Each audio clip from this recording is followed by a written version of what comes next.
Our next storyteller, Aga Sarrafian, came to the USA from Poland 30 years ago. She worked during the day and learned English every night at Lakeview Learning Center.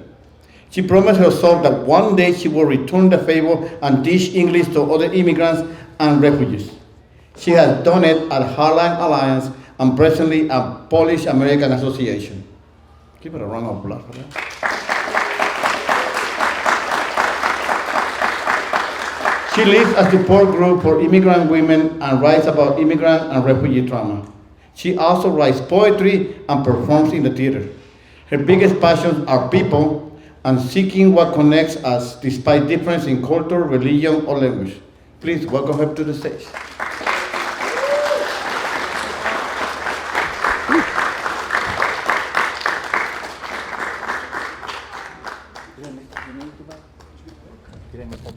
Oh no, Okay. perfectly fine. All right, thank you. Every single story I heard tonight inspires me deeply, really, really deeply, and it's true. People are my biggest passion.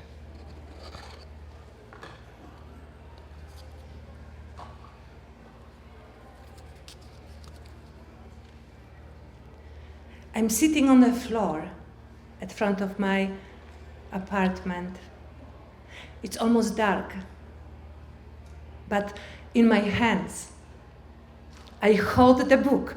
I waited for this book 4 months because in our small town, in our small library, they had only 1 copy, and so many of us wanted to read it.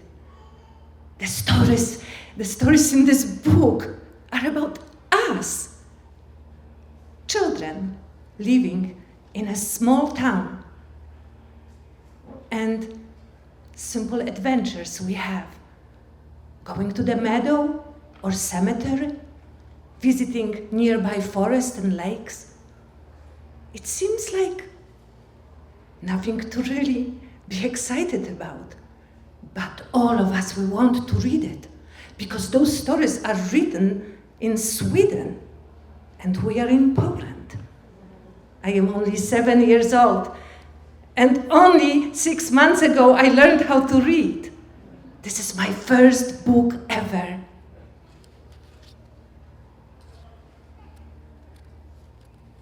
Now, it's a 2nd decade. And books are the most important part of my life. Whenever I can, I go to our small library, and right now, I even read biographies. But 1981 happens.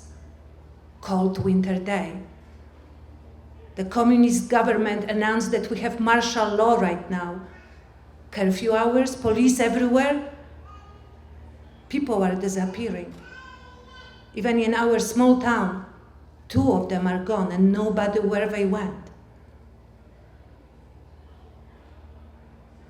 The most amazing refuge for us, children, are books. And this book, my favorite first book, is still keeping me company. The 3rd decade starts. I decide to pack my suitcase and move to a different continent. I don't pack much, because when you are moving across the ocean, you don't really know what you will need. I come to Chicago to join my friends from high school. Every night, I go to Lakeview Learning Center to learn the language everyone speaks around because I want to have new friends. And I want to tell them about my life in Poland, about my friends in Poland, and about this book, too.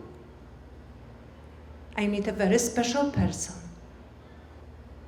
I fall in love, and I decide to stay in this place.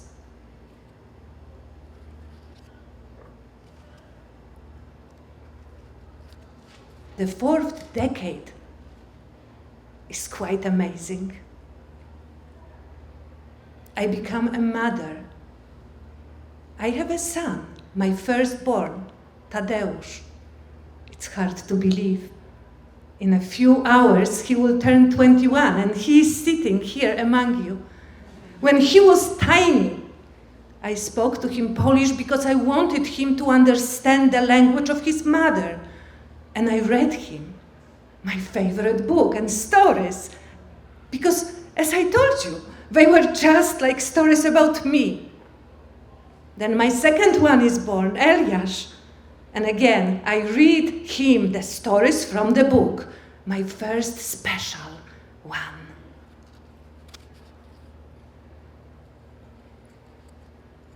This is a difficult decade. For the first time, I see America declining. It happens all over the world. Pandemic keeps us in isolation, and I decide on the second day of isolation that I will share what I love with others. Every night at 7 p.m., I meet with people and I read them stories from my favorite book. They write to me. They talk to me. They share how important it is. They remember the stories from the childhood of their own. This decade of my life, finally I'm returning the favor. I'm teaching English to people like myself, immigrants and refugees. I help them any way I can. This book is still with me. This book still helps me.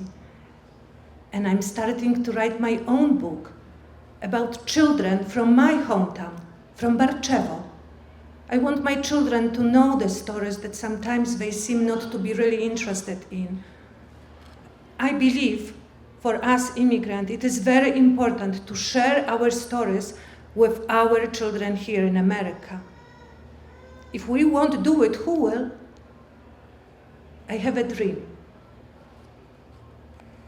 In the next decade, I want to build 3 houses in Poland, and I want to go there with my husband, my children, my friends, everyone. I know it's just a dream. It's impossible. I cannot bring everyone I've met over 30 years here. And those people became my second family. I cannot bring Melissa and Joe and Stuart. But I keep writing.